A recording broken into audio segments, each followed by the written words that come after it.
a company as a team lead.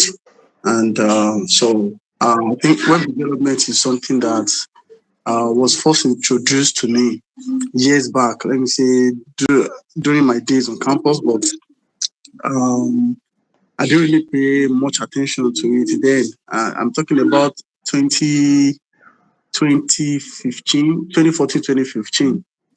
So that was when I got introduced to it. My department. So they brought in library and information science. So we were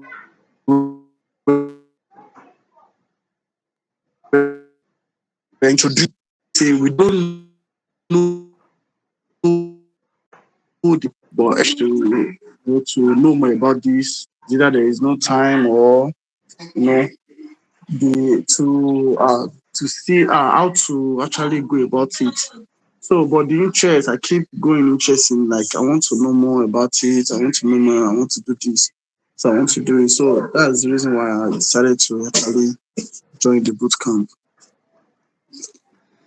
All right, thank you very much. That's such a great story. But the good news is you've already started, you are in it, and you are going on. That's the testimony, and that's the motivation also. It's one thing to start, it's another thing to continue. Consistency is what keeps you going, is what keeps you motivated. And as you go, there's always schools that you attend on the way. The justice you can do is to ensure you don't stop learning. And I also want to summon your courage, appreciate that effort that you put into joining to this boot camp. And learning does is just that's all about learning. When you have opportunity to learn on the way, you just branch and learn, and then you keep going. All right. Uh, Thank you so much, sir. yeah, welcome, sir. So, well, sir, another thing is, when I wanted to actually learn on my own, it became so difficult, and I actually regretted not focusing on it like 2014, 2015 that year because a lot really happened and till now I really regretted it because I remember my a friend, my hostel mate, the younger brother came. Then we asked to just design with only HTML. We should just design an organization structure with just only HTML. And then the boy and the parents came to check the other brother in school. So he saw me doing it and he was like he's interested into it. He's interested in it. And he came, he went back and he came back to the campus to do computer science. And from there he picked up. Right now the boy is a software engineer, like big time software engineer. The last time we were together and I was like, what this guy is really doing is amazing. Even before he left campus, he was already a millionaire before he left campus. So, when I look back, I was just like, oh, I've really missed a lot. And I was like, even there are times I just think, I hope this is not even too late to actually go into this thing. Hope it's not too late, hope it's not too late. But I just want to do my best and try. Yes, one thing I will assure you, and I believe this is certain. Um, I don't know if I'm permitted to quote a scripture now. You The are permitted, sir. uh, I'm a believer. okay, you're a believer. I think Yes, sir. somewhere in Ecclesiastes, I think it's Ecclesiastes 9:4. He said, "To him that is joined to the living, there is hope." The definition of hopelessness is when there is no life. Once you have life, there is hope. And there is nothing special that you need to do other than to do what you are supposed to do. And this which you have chosen is the right thing to do to make your goal or your aspiration come to manifestation. And one of the requirements that you need to imbibe in every learning process is determination. It is not, the glory is not given to who starts. The glory is not given to the person that continues, because anything can happen along the line. But glory is always given to those who fought to the end. I thank God we have the World Cup going on now. The trophy has not been given to anyone. Even those who made it to this finals, this I think this is the quarterfinals also. Those who made it to this particular stage will not be crowned. The team that will be crowned will be the team that fought and won the final game. There will be two contestants on the finals, but yet the one that won the final will be the one that will be given the award. So others were there at the group stage. They all started, but some of them are no longer around.